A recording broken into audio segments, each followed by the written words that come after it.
Greetings, dear friends. Dragon here once again. Thank you for joining me. And for this, a brand new movie review, one that is not actually out yet. Coming this Friday into UK cinemas comes The Moon Thieves, a Hong Kong heist movie. And it's been a little minute since we've seen a heist movie coming out of Hong Kong. Always been a huge fan of that genre. So I was very keen to see what writer-director Yun Kim Wai had put together for The Moon Thieves. I knew that it starred three members of Mirror, the incredibly successful Cantopop band, which I think has 12 members.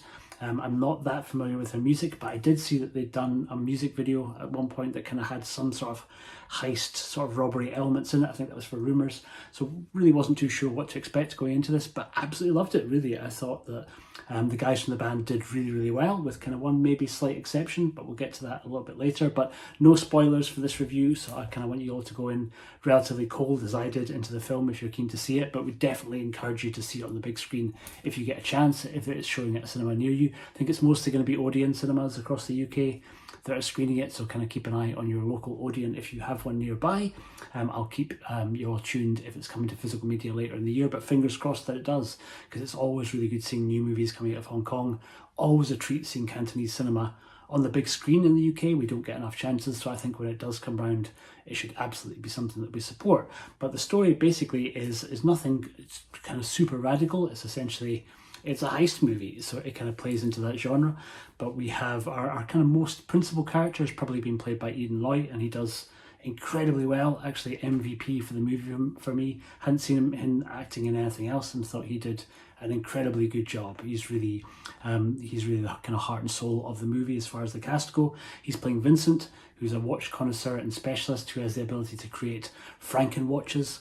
So his low level, I wouldn't so much call it as a scam as his grift, maybe is a better way of putting it, is to order individual parts of very expensive watches and then assemble them together into a new Franken watch, which he's able to then sort of sell. And his work is so good and so slick that for the most part people aren't able to spot, so he's able to buy the parts quite cheaply and then sell the watch for an awful lot more.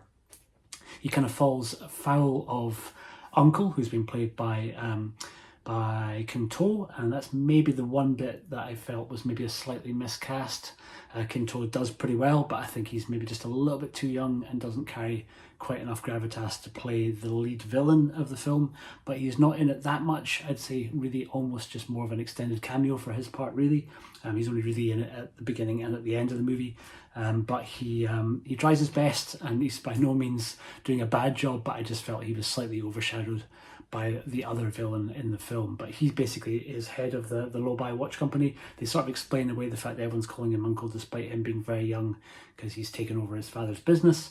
But he basically gets wind of what Vincent's doing with his Franken watches, and essentially kind of coerces him into agreeing to do a heist, which is really what the bulk of the film is about, and is put in with part of a team with two veterans of his gang, played really well. Lewis Chung's playing Chief, and Michael Ning's playing Mario. Mario basically an explosive specialist, and Chief kind of the overseer of the heist group. They know there's a safe to be cracked, so they try enlisting their kind of go-to safe cracker, but she's pretty old and her eyes have gotten really bad, so her son steps up, her son played by Anson Lo, and he was the other member of the boy band who I thought did incredibly well here. Him and Eden Loy both did spectacularly well, bouncing really well off the slightly kind of older, more seasoned actors, and kind of keeping the plot moving along really quickly. And so essentially this little gang is sent off to Tokyo to rob 3 Picasso watches that are being held at a high-end Tokyo jewelers, and they kind of work out a way to do this. There's a bit of a MacGuffin in the plot, which also gives the film its name, and the first ever watch to set foot on the moon, or be worn by somebody who set foot on the moon. I think it's meant to be Buzz Aldrin's watch, which is kind of Vincent's holy grail. Is kind of really what he's been most captivated by, and you kind of see that through the script in a few different places.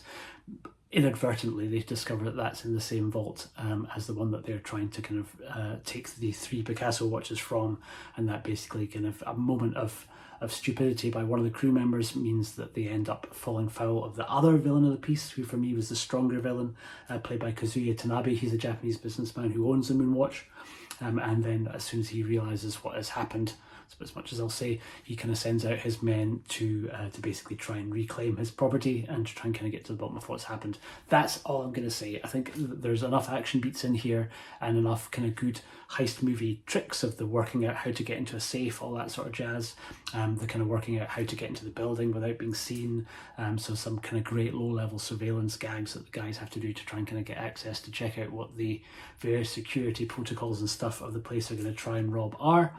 And they all do really, really well. I think it's really competently directed by Yoon Kai-wai. And I think beautifully shot, as I've said, by Carl Tam. The cinematography throughout the whole film was really, really impressive. And just thought overall, it was a great time. It was one that I think will be really, really good to see on the big screen, particularly if you're going with a group of mates. Encouraging you all to go and see the Moon Thieves if you get a chance. I really, really enjoyed it. So 2 thumbs way up for me. I've been the Fanatical Dragon. Thank you so, so much for watching this. And I'll see you on the next one. Take care.